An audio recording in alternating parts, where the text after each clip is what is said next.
Welcome to another episode of Nerds Amalgamated. I'm the DJ, and with me today I have the Professor. Hello. And Debbie Boy is still missing. Our thoughts and prayers are with us. Sorry. I've checked under the couch. He's not there. Really? Yep. Did you try the boot of the car? Okay, you've taken my silly joke and made this creepy.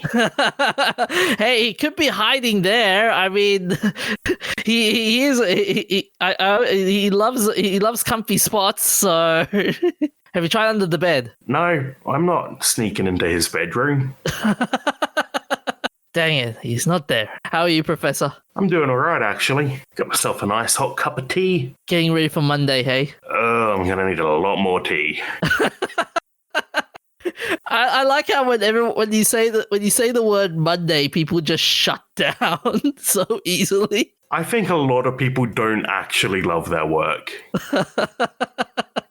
I mean, I really enjoy my work and I enjoy the people I work with. But, you know, some days I just not feeling it. Not to mention today's the last day of school holiday, so a lot of people will be like panicking and stuff. No, that's a great thing. Get rid of the kids for the day. I suppose, although if you're still going to work, then you won't be with the kids, but never mind. You know what I mean. I can imagine all the... If you're a stay-at-home parent, you don't need to deal with the kids anymore. I can imagine all the bottle shops, all the queues lining up for a bottle of champagne. So when after they drop their kids off, they drive off a distance and they pop the champagne. You're like, yeah, the kids are gone, yeah. Implying that people who have kids have money to buy champagne. Oh, there are some cheap champagne though. Yeah, all right. Well, we should get the show started, DJ. So what have we got first? Yeah, so we've got the great Sony Shutdown. I should make it. It hasn't happened yet, but it is coming. Yeah. Oh well, I think it is sort of happening with what's happened recently. Sony shutting down the PS3 store, the PS Vita store, if I recall. That hasn't happened yet. They're announcing it. Oh, okay. And, well, it seems to be actually still rumors. There's been rumors going on for the last month or so that the stores for previous PlayStation generations before the PS4, so currently that's just PS3 in the handhelds, because the PlayStation 1 and PlayStation 2 never really had online stores on this scale. Yeah. But it looks like the rumors are saying we've got 6 months if we're lucky. Oh, I bet you right now all the emulator makers and all the people trying to download all the DLC stuff for all the games are doing a mad dash. Yeah, make sure you get all your updates and your DLC downloaded, because once the store's gone, it's gone. And ideally, you'd be able to crack your firmware. So normally, people crack their firmware to pirate. But in this case, I think it's perfectly acceptable to crack the firmware, because otherwise you will lose access to products that you paid for. Because when the store goes down, the PlayStation 3 relies on Network Time Protocol to synchronize its clock with the Sony servers. And if there's a mismatch in the PlayStation's clock and the games bought from the PlayStation Store, they won't launch. Oh. Yeah, so if your clock battery is dead and you lose the power at your place and you try to play a game without letting the PlayStation connect to the internet, it's not going to let you play. So what about when you play out offline though? If you have the CD, I think you're probably good. But then with modern games, I'm not sure how much of an issue this was in the PS3 era. I'm mainly a PC gamer, so it's not something I paid much attention to at the time. Yeah, you'd be laughing at us after 6 months, going like, ha ha ha, suckers. Yeah, I can still play almost every game I've ever bought. You'd be so rubbing into every PlayStation 3 player at this point. Well, I'm not going to be happy when Steam eventually goes down, but yeah. Right now, PC has a better track record for letting you play games, older games, because past, the PS2 original Xbox generation, when things started moving online and you started getting day one patches, like even on PC, old games had patches hosted on their websites or wherever. if those websites go offline, you can't get that patch anymore unless someone has kindly uploaded it to another site. And then you're risking malware and bad actors and all that. Yeah. But the thing that most concerns me is that up until relatively recently, we haven't had day one patches. That means that the game you got out of the box was usually, with a few exceptions, playable with no major issues. The problem being that now that you buy a game and have to update it before you can play it, even if you buy it on CD, you aren't going to be able to get those patches anymore. So if you ever uninstall the game or lose the hard drive or whatever happens, you've effectively lost access to that game because you can't get the day one patch anymore. Yeah. The what's going to be interesting is, are we seeing the death of backwards compatibility at this point? Only for Sony. Xbox has relatively good backwards compatibility. PC obviously has far better backwards compatibility. Yeah, but with PlayStation... Especially with emulators. Yeah.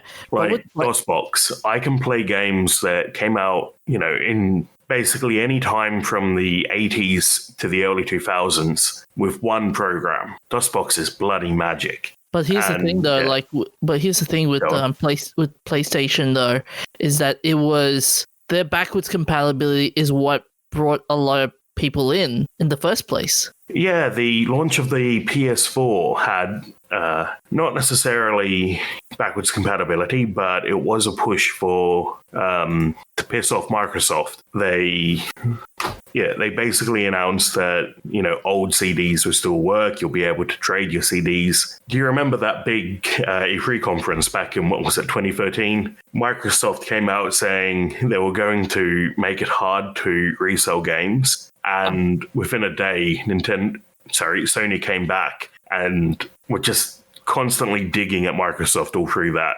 presentation. And then the Microsoft team said, if you don't have an internet connection, we have a console for you. It's called the 360. Which, game consoles only really get supported for a year or two after the next one comes out. Maybe we'll see it be longer this time because no one can get a PS5. Well, they can if they can risk the whole scalping thing, though. Yeah, I'm wondering if with the silicon shortage, which is looking like it's going to take even longer to come back to normal, if we'll see the PS4 supported for longer because people can't get their hands on a PS5. Same for the Xbox Series. Stupid title. Still a stupid title. Was a stupid title. Is a stupid title. Always will be. So, yeah, that's one case where I think people are going to have to keep their old stuff going for longer. It's mostly rare cases that still support a console more than 2 years after the new one comes out, especially sports games. Yeah. So, in particular, FIFA, I think, was really big on PS2. Like, the last PS2 game ever published was actually a FIFA game. And it was published not too many years ago. Actually, here's a list of the last games to come out on the PS2. So here's a list. So it's on the 10th spot. It was Pro Evo Soccer 2012. Pro Evo, not FIFA. Yeah. Actually, looks like that came out in 2014 as the last game. 2011. No, there's another one from a few years later. Oh, yep. Then you got 2013 Pro Evo Soccer. Then you got FIFA 13 that came out in 2012. Yeah, so you get the idea. It's only sports games. Yeah. And a lot of that is because the PlayStation 2 was huge in South America, which is a huge soccer place. And because of the way the pricing works out, games in South America are really bloody expensive. Oh yeah, yeah. I think it's the exchange rate that. They don't have proper regional pricing for consoles. Yeah. So people were keeping that PS2 forever, and that's why sports games kept being released on PS2 up until here we go. Yeah, PES 2014 came out a week before PlayStation 4 came out. Oh. Yeah, and it's usually just like a reskin of the older game made specifically for the old console console. Yeah. Because, they can't push their new features on the old console since it won't have the power. I mean, this whole scenario, it's getting a lot of flack from what I've heard as of late. I think it should be, because this is a case where, it's probably one of the early mainstream cases of people losing access to products that they paid for because of licensing like that. Is it another case of they're afraid of piracy issues as well? Possibly. Could be that they can't be bothered fixing any further issues because people are spending a reasonable amount of money on the new console and basically nothing on the old one. So what's the point in keeping it all available? Well, the point is that you're taking away products someone paid for. Now, that's all legal in the licensing terms, but I think this is the first time this has happened on such a scale. I could be wrong. I might be overlooking something, but it's rare that so many people are going to be impacted. Yeah. I mean, even from what I've heard, game developers are really cheesed off about this. Like, they weren't notified or anything like that. They were just like, damn. Particularly Vita has a decent indie scene. So the PS3 is a pain in the ass to develop for because it uses such an obscure and unusual chipset. Like the original Xbox was based on a Pentium processor, all x86, just like your PC. So it's nice and easy to develop for. You don't have to learn too much specialized stuff. The PS3 used a different architecture, which was harder to get into. Now, the PS5, I don't recall what the PS4 is, but the PS5 is based on AMD architecture, like x86 again. So it's all converging back to x86. Yeah. But these older consoles run on unusual architectures, so it's hard to emulate, it's hard to do backwards compatibility, and it's hard to develop on them. Yeah. But people are still developing for them, and people are presumably still making, even if it's not a whole lot of money, they're still getting royalties for the games they released on the console. And Sony doesn't seem to have told them, we're taking away your income. And, it's probably not going to be a whole lot of income at this stage, but it's still, not a nice thing to do if you don't announce it, a year ahead. Yeah. How consequential is this going to be on a big picture scale from your point of view? I hope on a consumer side it takes off and consumers demand that companies stop taking away products that they've paid for. I think it's a big thing that we're seeing in the past decade. Games are moving more towards as a service models. So, 20 years ago, you buy your CD, got a single player game, you might have a multiplayer mode, and you might be able to hook it up to the internet and play online. 10 years ago, you buy your game, you got the single player, you probably have a multiplayer mode that you can play online. These days, you're more often than you were back then getting a game that is only a multiplayer mode that you can only play online. So I want to bet that in the near future we'll see all these games companies adopt the Adobe model. Why not? I mean, we already have subscription-based games, particularly MMOs. Blizzard actually worked out a neat trick. They can charge you for the expansion pack and the subscription. Oh, that always bugged me. I've never been a huge fan of paying for games that you have to subscribe to play or pay a subscription fee. Yeah. I don't like it when companies double dip by charging the game purchase fee and the subscription fee. But Blizzard managed to work it out that they could get people to pay for the expansions. That's blackmail. No, not really blackmail, because you still have the old game. You can still play that, as I understand it. Yeah, but still, it's like daylight robbery in a sense. Like pay, I've downloaded this free service for you guys, and you want me to pay extra? Okay, sorry. Yeah, you want me to pay twice. It's what my issue is. Now, there's an argument about whether I'm right or wrong. Some people think that's perfectly fine and think that game devs need food and need to be able to feed their family. Yes, that's true, but I'd rather it not see people double dipping so much, because now you're seeing games with the game, the subscription, and the microtransactions. Oh, yeah. I think World of Warcraft even did that for a little bit. I don't know if they still do, but I think they had a cash store. I remember Fallout 76 had it. But you didn't have to pay a subscription in Fallout 76 unless you get the premium pack that lets you play in a server by yourself and with your friends. Features which have been standard. Look, I'm getting way sidetracked. Anyway, my point is big game devs are taking away things that used to be taken for granted. Now, the price of games hasn't kept up with inflation as much as it should have, judging by, inflation. But it's worse in the corporate side. The indies all seem to get by without this issue, but the corporates really double and triple dip all the time. And now, any game that you bought on the PlayStation, you're about to lose access to that. Even single-player games where you don't have to have an online server. So there's no reason why I shouldn't be able to pull out a copy of a game that released on the PS3 and play it. But Sony is cutting people off from that. So I hope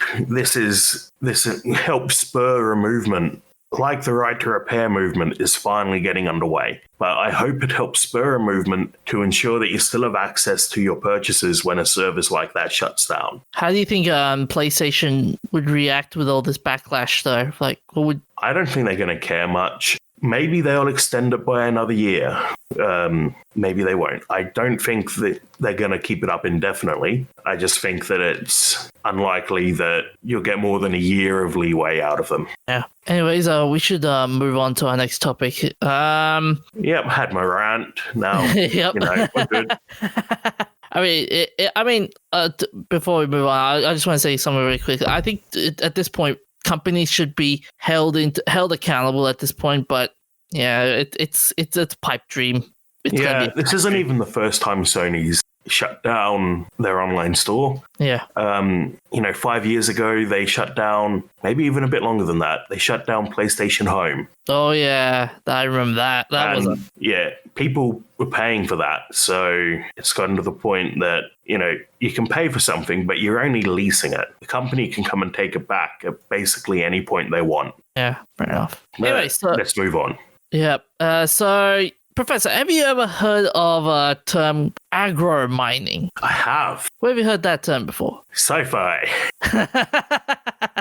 Okay, which movie? I don't know off the top of my head where I first heard it, but I know it's been mentioned in Doctor Who. Ah, okay. Even not as specifically mining, but the first one that comes to mind is the episode The Hungry Earth, where the doctor tastes the grass to find out what the chemical composition is. Did he actually do that, or is it just... Well, I don't know if it was actual grass or a prop, but yeah, he ate a piece of grass to taste it and see what the what made it special. So apparently a scientist by the name of Alan Barker made a cut in the side of an exotic plant in the Philippines jungle.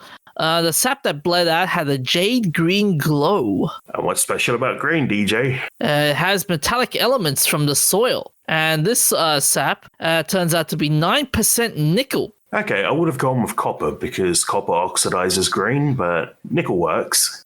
So this shrub was a newly discovered species soon to be known as Phyllanthus balgui, which is one of the rare variety of plants that naturally suck up huge amounts of metallic elements from the soil. So it's a welcoming finding, but not... You know where else I've heard of agromining? Where? Nuclear cleanup. Because sunflowers pick up cobalt, and cobalt-60 is a particularly aggressive isotope that is produced in nuclear explosions. So, one of the hypothetical, fortunately, plans for cleaning up after a nuclear attack or a meltdown that spewed cobalt everywhere is to plant a load of sunflowers and let the bioaccumulation pick it up. Actually, no, sorry, bioaccumulation is not the right word, I think. Bioaccumulation is for the concentration of chemicals in the upper tiers of the food chain. So the term I'm thinking, I don't know, but yeah, so there's Doctor Who episodes. It's a real-life plan for cleaning up after a nuclear war, and there's probably dozens of options that I've missed. Oh, okay. So Barker's research into this. It's called hyperaccumulators, and they've already covered species that seem to thrive on everything from cobalt to zinc and even gold. Sounds so cool. Yeah, and a lot of those are... Well, so the tricky part about mining is that when you go mining with a shovel, you want to find a part of the earth that has a huge concentration.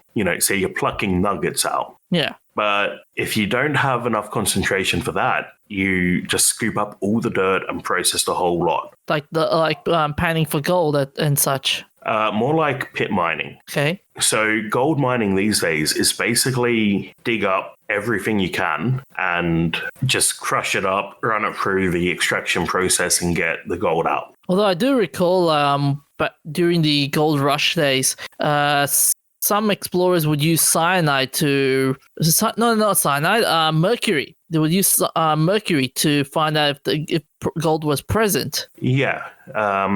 Mercury, arsenic, a couple of things like that really... we're pretty dangerous though. But... Yeah, it's dangerous. So you end up with all this contaminated waste. Yeah, but it'd be pretty dangerous. Imagine if for example, the flowers start absorbing in gold. It'd be pretty dangerous to spray mercury around the place to see if there's any gold as well. Well, you'd ideally find the gold first and then go and plant these hyperaccumulators. So you said they found hyperaccumulators for particular elements. Yeah. So I think what you do is go and plant your hyperaccumulators in a place, then come along with like a combine harvester and scoop them up and bale them up and send them off to be processed. I don't think you'd go out in the field and just, do the work there. Yeah.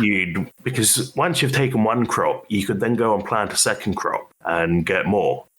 So and the other advantage is this would let you access stuff that's really distributed, where it's not worth the money to go and scoop up all of the rock. So UQ plant scientist Dr. Anton van der Ent called it agromining, but it's also known by the term phytomining, and that's phytomining. Yeah, phyto for plants, basically. Thank you. So he's explored a well-known hyperaccumulator, and that's the macadamia tree. And its leaves and sap, but not the nut, are rich in manganese. Manganese, interesting. Yeah. In recent years... That's one of the ones that they're really interested in, seabed mining. Okay. Yeah, in recent years, he's traversed the globe searching for new species of hyperaccumulators, but because of COVID, the research is on hold. But he says that the plants are most common in countries around the equator. So they found them in Southeast Asia, New Caledonia, Cuba, and Brazil. And there's 300,000 known plant species of this around the Earth. Only 7 of them have hyperaccumulating properties. Okay. Yeah, and so cuttings from these wooden plants can be dried and incinerated into ash. That ash is known as bio-ore. I like the name. Sci-Fi as frick. So they demonstrated this in a metal farm in Malaysia, which was developed by researchers from the University of Lorraine. And they've been doing this for 500 years. And this farm has been reported continuous yields between 200 to 300 kilograms of nickel per hectare. Sorry, they've been agromining this field for 500 years. For 5 years, sorry. Oh, I was like, wait, has this been around for so much longer than I thought? Like, okay. Damn, this was during the Dark Ages. Yeah, I would have been genuinely impressed. And I so wonder why we hadn't. If it had been around that long, that's one of the cases where why are we not using this? I think that's personally. I think Elon Musk is using this to create more Tesla cars. Well, that's an advantage of this mining. Rare earth mining is pretty environmentally destructive. So if they can get it out with plants, that's not great because you clear the land so you can plant your crop, but better than it could be. But the problem is, though, when it comes to plant mining, would be the amount of resources would be the same as like trying to feed a farm or so. It's like the amount of water, the amount of soil and fertilizer. Yeah, that's an issue. Yeah, not to mention how, the runoff from planting these hyperaccumulators would be pretty dangerous as well. Yeah, no, I see why that would be an issue. Yeah. I don't know how to solve that, but I think long term it probably does less damage than And farming. well, not farming, but like regular mining. Yeah. But then interestingly, they said that this is a evolutionary defense mechanism. So all these plants need some trace elements to grow, but the levels found in hyperaccumulators would normally be toxic for plant life. He states there are a number of theories that have been put out, but the most plausible one is that they do provide some protection against grazing insects and grazing animals. Yeah, I can see that. Yeah. And it hopes that the unique absorption abilities of hyperaccumulators could one day be used to detoxify former mining sites. Yep, like the nuclear cleanup. You could use a plant optimized for picking up, say, arsenic or mercury to clean up a gold mine. He goes on to say, where you've been strip mining for nickel, which is a common practice in tropical regions, you could integrate the metal farming as part of the progress of rehabilitation. Typically, rehabilitation costs money, and this is a strategy where you could actually offset some of the costs as part of the rehabilitation program. Yep. And they've also, with the agromining, they've also found some pharmaceutical benefits to it as well. How so?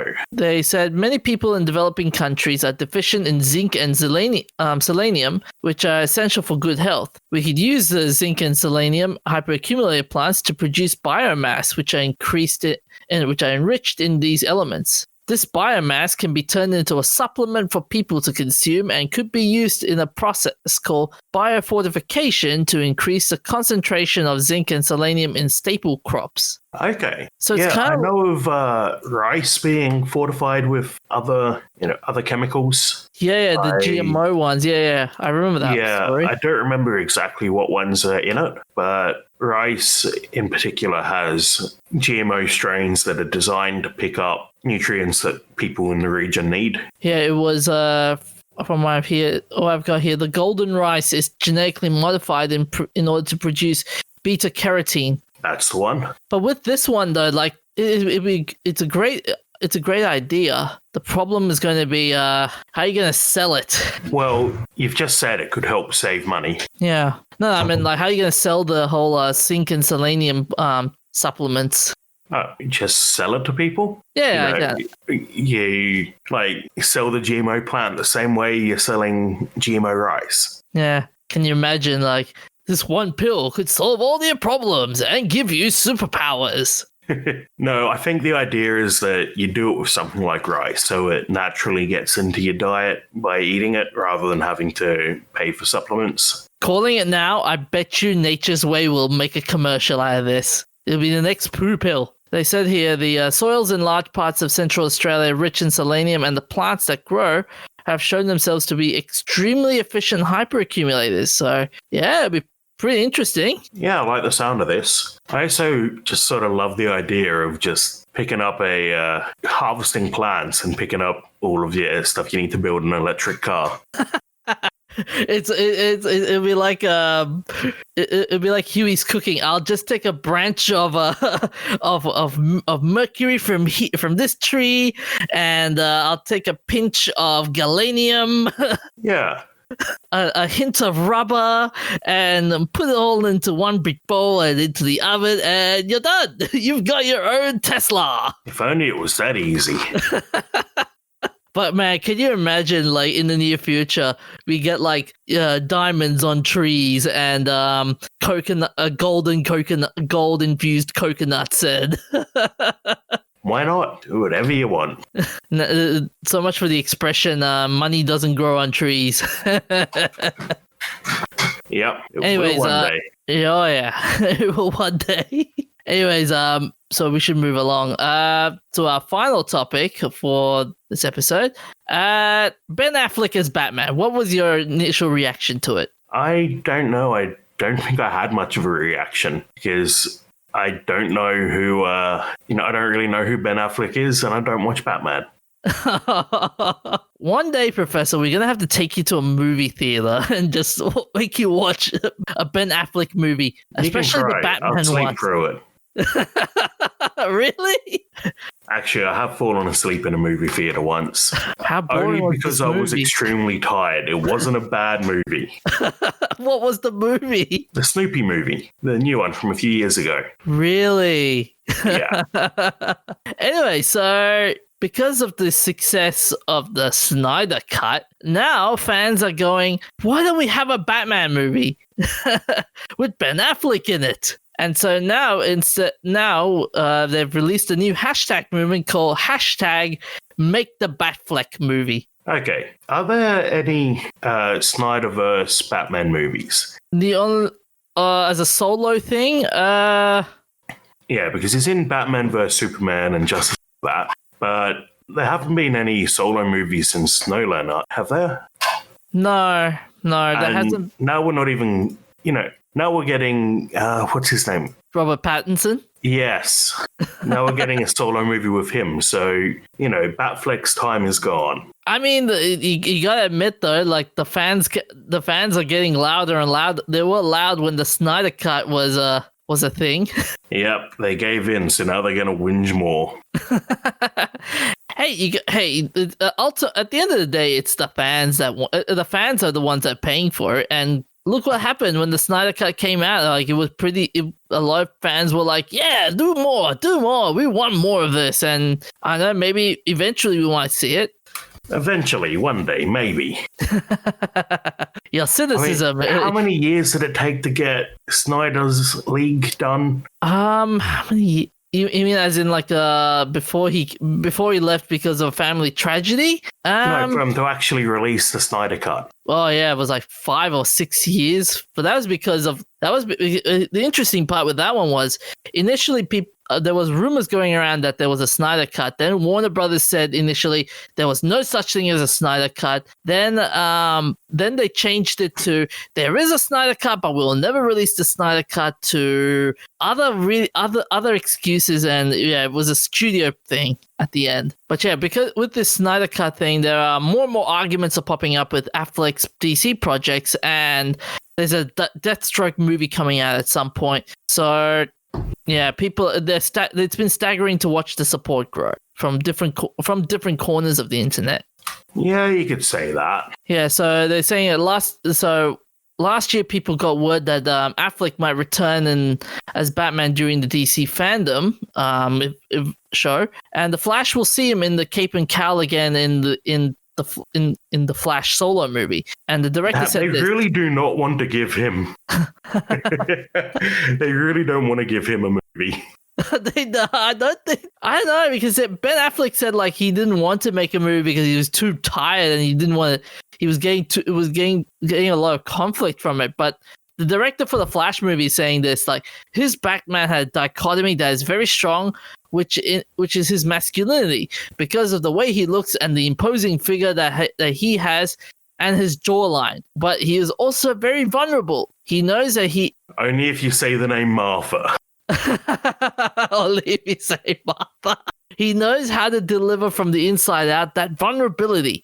He just needs a story that allows him to bring that contrast, that balance. And he continues on to say he has a very substantial part in the emotional impact of the movie. The interaction and relationship between Barry and Affleck's Wayne will bring an emotional level that we haven't seen before. It's Barry's movie, it's Barry's story, but the characters are more related than we think. They both lost their mothers to murder, and that's one of the emotional vessels of the movie. Sorry, who was the other person who lost their mother to murder? The Flash. Oh, okay.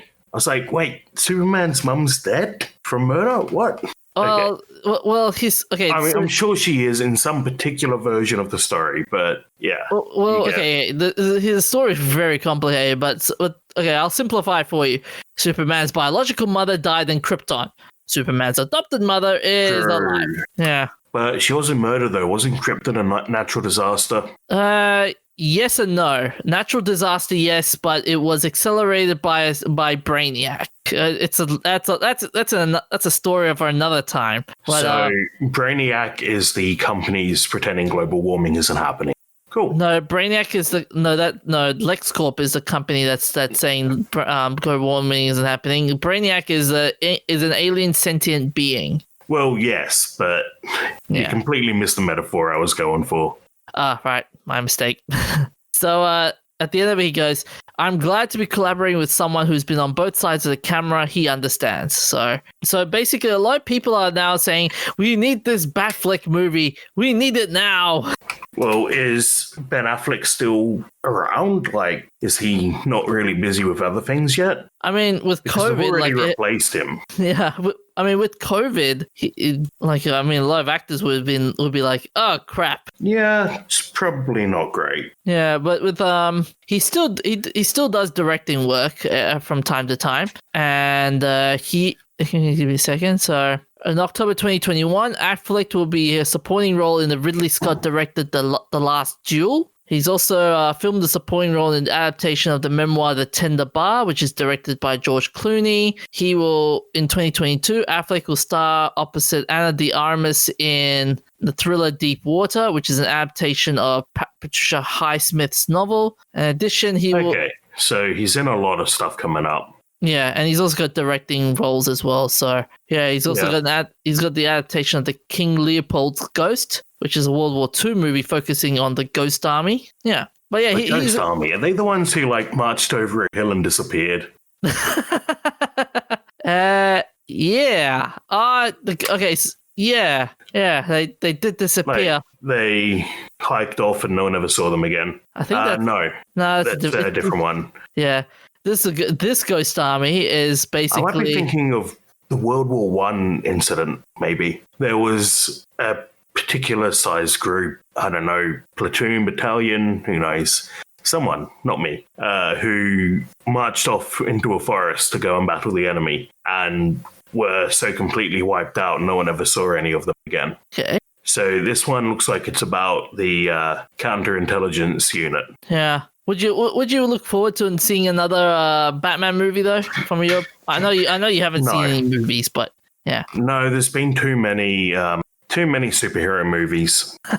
Yeah, I agree with you. We Open do up the field to something else. I mean, I agree with you there. There's a lot of the fatigue is there. The superhero movie fatigue is there. So, anyways, we'll take a short break, and then we'll be back with our nerdful things, shout-outs, remembrances, famous birthdays, and events of interest. So, Professor, what nerdful thing have you done? I watched the movie Anon. It's on Netflix. It's a sort of cyberpunk, like it's not as gritty as or as futuristic as Blade Runner, but I'm not sure what exactly to call it. But it's this cyberpunk detective movie, cyber noir sort of. The main character is a detective hunting a hacker who is killing people and completely erasing any proof that they were ever there, which is hard when you live in a world where literally every track, like the police can pull up eye camera view of you at any time. So the criminals breaking into people's houses, hacking their eyes so that they see what the killer sees as the killer walks up with a gun and shoots them. Oh. Yeah, it's pretty brutal. So it's kind of like Watch Dogs. Kinda. Yeah, so someone's, breaking in and doing this, and the detective has to work out how to catch someone who, as far as the system is concerned, doesn't exist. Like, someone killed them, but who knows who it is. They can't be tracked, they can't be searched for, so how do you catch them? So it's a cat and mouse game in the end. Yeah. Okay. Yeah, so they're like back-hacking the hackers and trying to work out how they're getting around and how they're getting away with it. I liked it. It's very intense. There are a few gratuitous sex scenes. And they're like pretty, sort of pretty in your face. Like they don't, at least one of them, there's no lead up to it. It's just scene change, middle of a sex scene. And that felt a bit unnecessary to me, but That's probably my main criticism. How did you find the how did you find the movie overall? How many nerdy beanies would you give this movie out of? I'd give it 4 out of 5. I think Nice. it was a really interesting concept, and the plot was a bit sort of formulaic, but I would have liked to see more exploration of the world and the impact on the people, because how do you live your life knowing you're watching over your shoulder at any time? Oh, you mean like what's happening? You mean like what's happening with cancel culture and Twitter? No, that's different. That's you going out and putting that out in public. This is more like if someone was literally following you, looking over your shoulder all the time. You had no idea they were there, but they could do that and could pull up recordings of what you did in the past. So, cancel culture, if you get cancelled, that's on you. You went out and you said something that in public that upset people, blah, blah, blah, blah, you got cancelled. In this case, it's your own private actions that are being tracked. It's an entirely different ballpark. It's still possible to hide that you're up to unpopular activities in private. But how would you live if you couldn't? Like right at the beginning of the movie, the police officer is, resolving some cases. They basically get the victim or the witness in, and they can pull up data on everyone in the area. So one of the cases, this lady's lost her bracelet and is blaming the housekeeper of the hotel or the maid of her home, whichever it is. And the cop is able to pull up the video feed of the maid and use that to resolve the crime. So, yeah, how would you live your life in a world where that could happen? Okay. And that's where I think a lot of sci-fi misses out. I think it doesn't show you the impacts of living in that world. It shows you whatever gets in the hero's way, but doesn't dive into it. Yeah. Okay. I might check that out. As for me, I've been reading a very interesting Marvel comic. Yes, you can call me a hippie. Come on, I know you're going to say that. Hippie! Yes, I deserve it.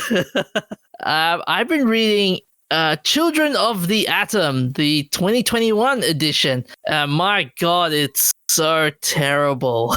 What is it about? So, okay, for those curious what Children of the Atom is, it's Marvel Comics initially made X-Men Children of the Atom, which is a six-issue comic book series retelling the origins of the X-Men. So the first issue is talking about the teenagehood of Cyclops, Jean, Iceman, Beast, and Angel, while the mutants have just appeared in the news. Professor X is pretending to be a school coordinator in order to help the young mutants. Now, fast forward to the 2021 edition, this version of Children of the Atom is basically nothing like the old version of Children of the Atom. This version has got 5 new characters, and they're all basically rehashed versions of old characters. So you've got Cherub, Cyclops Lass, Daycrawler, Gimmick, and Marvel Guy. It sounds so bad. So, well, apart from calling a character Marvel, I don't like that when they have like Captain Marvel and all of that. Like, you don't have like Super Penguin representing Penguin Publishing, do you? It's only comic books where this happens. Oh, so but yeah, with this new Children of the Atom, they're basically a vigilante group, and they're trying to learn how to be a superhero team. So they formed this whole new team called Children of the Atom. So as I said, this lineup. So you have Cherub, who's basically Archangel, and his power is flight and acoustic-kinesis, which is the ability to fire sound blasts. Okay. Then you have Cyclops Lass, who is basically a gender-bent Cyclops. That's how I'm going to put it. It's just gender-bent Cyclops. You've got Daycrawler, who's just Nightcrawler, but can operate. Yes, that's essentially like what? Well, why is that important though? Like, why is it important that Nightcrawler? Why is it important to have a Daycrawler? No, why does Nightcrawler only go out at night? Oh, I is think that a thing? The reason why Nightcrawler was called Nightcrawler was because that was his stage name in the circus, if I recall. Okay. Because when he was Nightcrawler, So there's no limit on what he can actually do. hang on a second. With Nightcrawler, hang on a second. Here we go. Actually, no. This was when Nightcrawler was originally was codenamed by Professor X, but yeah, he was originally an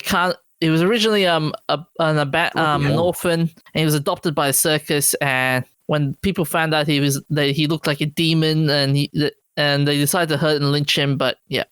But yeah, they've got Daycrawler, who is a Nightcrawler clone. Then you have Gimmick, who is basically Gambit, but gender bent as well. And and interestingly, if you look at the character design for Gimmick, she looks sort of identical to the author of the entire series. And some people have made the assumption that it's a self-insert. Okay. And finally, you would have a Marvel guy, which is basically a gender-bent version of Jean Grey. Who is the blue one? The green one. Oh, so they're all just gender flips of characters. Gender flips. A couple of them aren't, but yeah, they're mostly gender flips of existing characters. Yeah, I've read the first 2 issues, and man, it just doesn't. It's not cool to read. It's just so awful. Like the dialogue, the pacing of it all. There's one scene, for example, where the Avengers and X-Men meet up at one point, and the Avengers are portrayed as bad guys in this, and Storm is saying like how, oh, Captain America, you're an evil man. Like, oh man. Okay, sounds pretty heavy-handed. Yeah, I'm having. It's funny. I'm looking at one of the characters actually has a TikTok account as well. Interestingly. Oh boy, pop culture reference that totally won't age.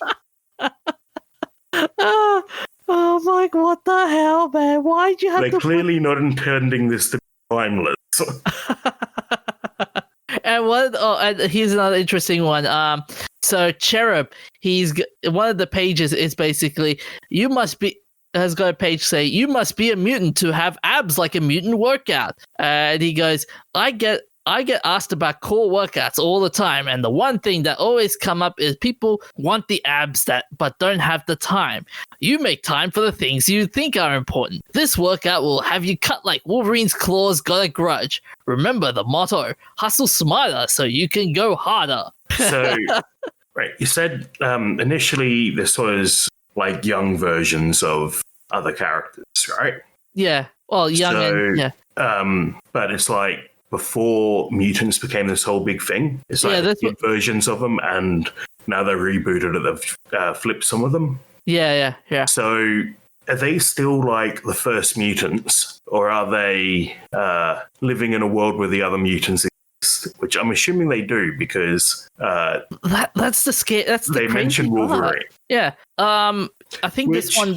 Imagine being like a brand new mutant superhero, or whatever, and being called like Cyborg Lass. That's basically just female version of that guy over there. All right, but so from what I've gathered in this book, from this comic, they've just basically stole the group name and that's it. That's it. And the character designs. Yeah, the character designs. But and here's the here is the workout plan if you're curious. Okay, so the warm up at home: 20 jumping jacks, 2 sets, and on the gym treadmill for half a mile at 4 miles per hour, and your workout: 16 elbow to knee crunches, 2 sets, 1 minute star plank hold, 8 clapping push-ups, 16 Russian twists, 12 butt-ups, 12 raised leg circles, and 16 mountain climbers. And for cool down, stretching at 5 minutes. Stretching for 5 minutes. Okay. And for your reward food, a Swole Search smoothie. And they even put fist bumps and hashtags as well.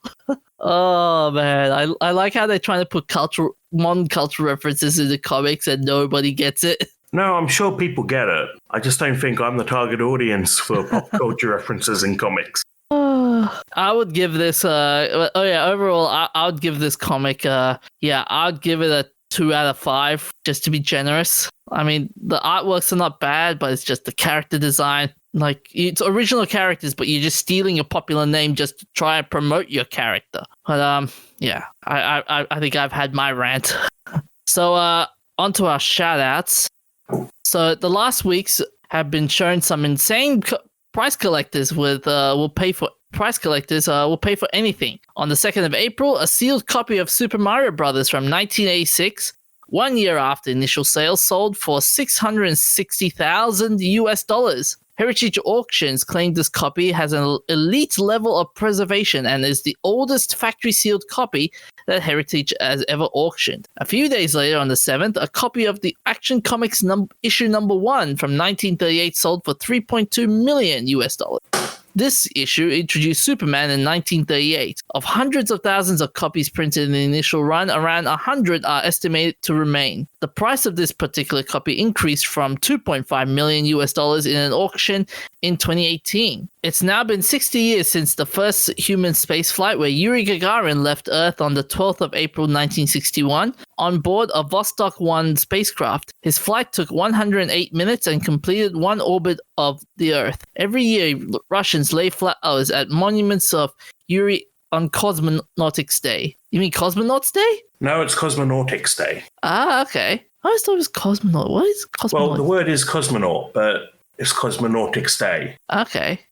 Interesting. The same day, the 25th anniversary of the stop-motion adaptation of James and the Giant Peach. The film adapts Roald Dahl's book of the same title, although Roald Dahl refused to have the film made during his life, and this adaptation was approved by his widow, Lissy. Lissy thinks Ronald would have... Oh, Lissy. That makes a lot more sense. I read it as Licky. We apologize, Lissy. Yeah. Thinks that makes a lot more sense.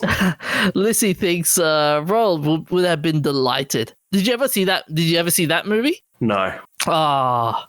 So I find it hard to believe that he would have been delighted about a movie he refused to make.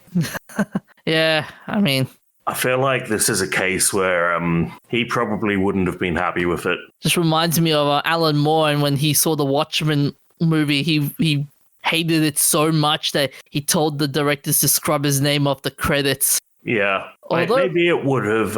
Maybe he would have done it in the end, but it just feels kind of funny that he would never do it. Then he died, and his widow's like, "Make the movies."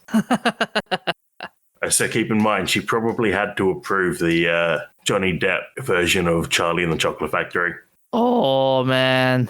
I mean, I wonder what was his reaction when the Witches movie came out. But anyways, moving along. So although last year seemed like the year where everyone was playing Animal Crossing, the 14th of April marks the 20th anniversary of the original release as Dobatsu no Mori, or Animal Forest in Japan. Nintendo announced a series of different CD box sets to commemorate the occasion, but the Japan-only limited edition of 7 CDs, a storage box, KK slider earphone case, and art book has already sold out. Would you buy it? No, I've never played Animal Crossing. Oh man, I would love to buy it just for the collector's sake, for the sake of collecting. I mean, imagine saving that for a few years. And what, reselling it? Yeah. You're a bad person. Oh, come on. Oh, not okay. I wouldn't. You're taking it away from someone who would actually enjoy having it, so that you might make a profit on it in a few years. But that's what collector's editions are for, though, aren't they? Art is meant to be enjoyed. That's. I'll give you that one. I'll give you that.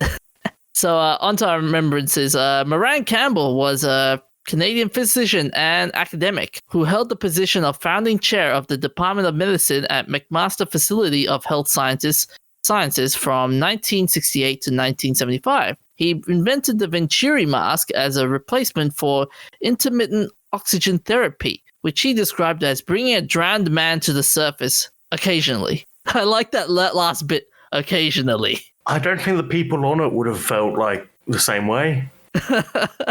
Despite the name and common misconception, the Venturi mask does not rely on the Venturi effect, but actually jet mixing. Moran was elected a Fellow of the Royal Society of Canada in 1983 and was made an Officer of the Order of Canada in 2001. He struggled with manic depression, writing a memoir, Not Always on the Level, in 1988. He passed away from colon cancer in Dundas, Ontario at the age of 78 on the 12th of April 2004. Robert Lee Scott Jr.